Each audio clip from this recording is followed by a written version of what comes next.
Bonjour Lionel, Bonjour. nous sommes toujours dans la série En toute intimité. Ouais. Aujourd'hui, tu aurais envie de partager quoi comme expérience personnelle? Eh ben, j'ai envie de partager une expérience qui a duré 10 jours, d'ailleurs qu'on a fait ensemble. C'est quand nous sommes partis 10 jours faire méditation Vipassana, quoi.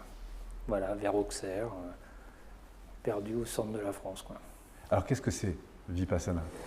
Alors Vipassana, c'est de passer 10 jours où on médite pendant 14 heures, 10 jours dans le silence absolu, seul. Voilà. On est seul face à soi-même pendant 10 jours, on n'a pas le droit de communiquer, pas le droit de parler, et on médite 14 heures par jour sur un voyage intérieur, sur plein de trucs. Alors juste pour que ceux qui nous écoutent situent, tu peux nous rappeler le programme d'une journée? Eh ben, on attaque les méditations à 4h30, à 6h on mange pas grand-chose, après on a un peu de temps de repos, on rattaque de la méditation jusqu'à, je crois, 11h, où on remange à nouveau. Il faut savoir qu'à 11h, c'est le dernier repas qu'on a dans la journée. Et après, toute l'après-midi, c'est sieste. Et après, on enchaîne, je crois, des méditations jusqu'à 18-19h. Et après, on a un cours, voilà, plus. Voilà, enfin, on fait que ça, on fait rien dans la journée, quoi. À part méditer. Pas de lecture? Pas de lecture, pas de coup de téléphone. On est isolé du monde pendant 10 jours. Et la particularité, c'est qu'on parle à personne. Ouais. Alors pour toi, dans cette période de 10 jours de méditation, qu'est-ce que tu gardes de plus fort, de plus intense dans cette expérience? Ah, c'est le voyage que j'ai fait. C'est aussi comment j'ai vécu les 10 jours, vraiment contradictoire. Il faut savoir que je suis allé faire Vipassana.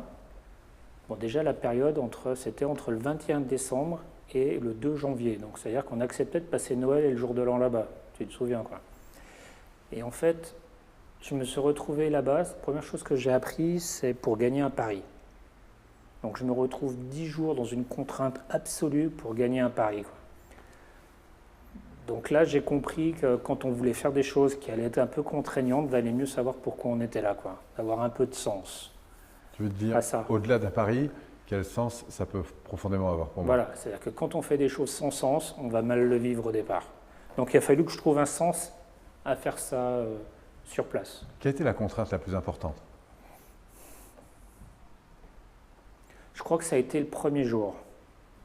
Quand on est arrivé le vendredi soir, qu'on m'a donné un numéro, et qu'on m'a dit on attaque dans une demi-heure, qu'on m'a mis sur un tapis qui faisait 1 mètre par 1 mètre sans m'expliquer ce que j'allais faire.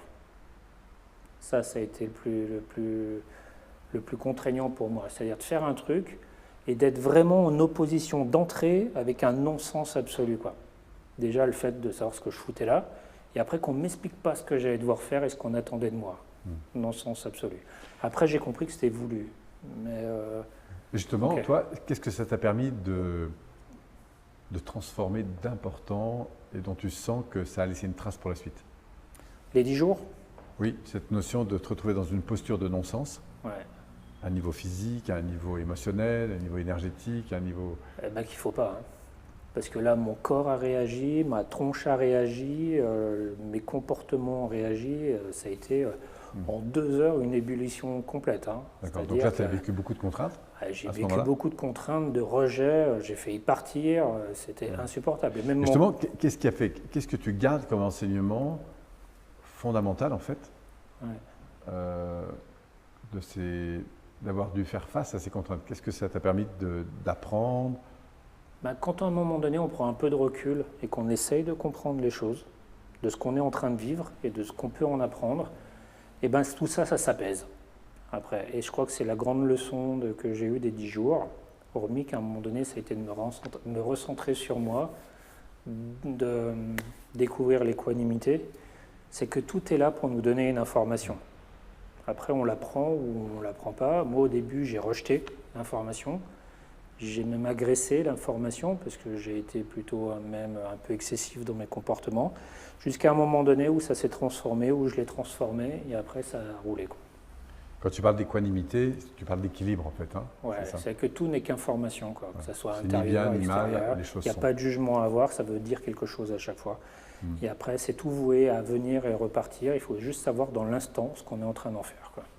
Alors toi qui es aujourd'hui un coach reconnu, professionnel, tu formes énormément de personnes chaque année.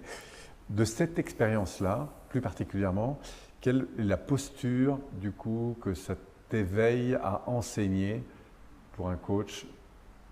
Je dirais que c'est par rapport à son client. C'est une posture d'humilité, de non-jugement de ce qui est dit, quoi. Tout n'est qu'information. À intégrer et à redonner à l'autre pour qu'il le transforme. Sans qu'il y ait sans qu'il y ait d'altération, sans qu'il y ait d'interprétation, ni rien, quoi. Merci, Lionel. Merci à toi.